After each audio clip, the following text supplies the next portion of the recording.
चलिए अब अगले क्वेश्चन पर आते हैं बच्चों। इस क्वेश्चन में क्या बोला है, a train starting from rest first accelerate up to speed 80 kilometre per hour for time t, then it move with constant speed for 3t।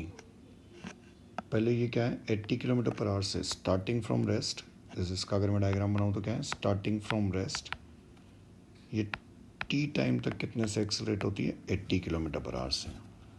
इसकी वेलोसिटी हो जाती है 80 किलोमीटर पर आवर। इसके बाद then it move with constant speed for time 3t time तक ये इसी constant speed से मूव कर रहे हैं। The average speed of the train for this duration of journey, इसकी यहाँ से यहाँ तक पूरे की हमको क्या है, एवरेज स्पीड की वैल्यू फाइंड आउट करनी है। अब देखिए कैसे फाइंड आउट करेंगे, इसमें एक्सेलरेशन वगैरह हमको निकालना पड़ेगा। तो इसका देखिए सबसे अच्छा तरीका है, इक्वेशन ऑफ मोशन लगाने की जगह आप इसका ग्राफ बना लीजिए। तो इसका अगर ग्राफ बनाएं तो जैसे मान लीजिए मैं बनाता हूँ वेलोसिटी और टाइम का ग्राफ। तो वेलोसिटी टाइम ग्राफ का क्या बन जाएगा बच्चों, इस तरह का। पहले वेलोसिटी कितनी है, ज़ीरो से इंक्रीज होकर कितनी हो गई, 80 किलोमीटर पर आवर। इसके बाद वेलोसिटी अगले 3t टाइम तक कितनी है, कांस्टेंट। तो यहाँ तक हो गया टाइम t, और इसके बाद अगले 3t टाइम तक वेलोसिटी कांस्टेंट है, मतलब ये टाइम हो गया 4t। तो देखिए इस वेलोसिटी टाइम ग्राफ का एरिया जो हो जाएगा बच्चों, ये पूरा एरिया, ये किसको रिप्रेजेंट कर देगा, ये रिप्रेजेंट कर देगा टोटल डिस्टेंस।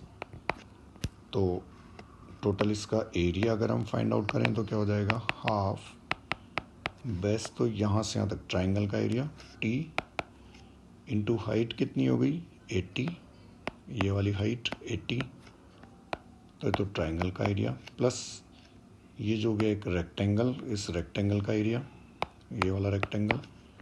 तो इसका एरिया क्या हो जाएगा, देखिए यहाँ से यहाँ तक की लेंथ कितनी हो गई, t से 4t तो 3t इंटू हाइट कितनी हो गई 80।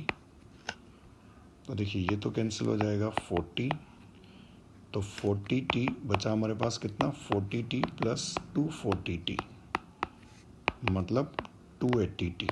ये तो क्या आ गया एरिया, और एरिया जो होगा यही किसको रिप्रेजेंट करेगा बच्चों, डिस्टेंस को। अब हमको चाहिए इसकी एवरेज वेलोसिटी या एवरेज स्पीड, जो भी हम इसको बोलें, क्योंकि स्ट्रेट लाइन में ही चल रहा है, डायरेक्शन चेंज हुई नहीं है, इसलिए एवरेज वेलोसिटी एवरेज स्पीड एक ही होगी। तो क्या हो जाएगी, एवरेज वेलोसिटी या average speed total distance upon total time, total distance upon total time. Total distance कितना हो गया बच्चों, टोटल डिस्टेंस हो गया हमारे पास 280t अपॉन टोटल टाइम कितना हो गया 4t, तो t से t कैंसिल और ये हो जाएगा 70। तो एवरेज वेलोसिटी इसकी जो मिल जाएगी पूरे जर्नी के लिए वो क्या मिल जाएगी, 70।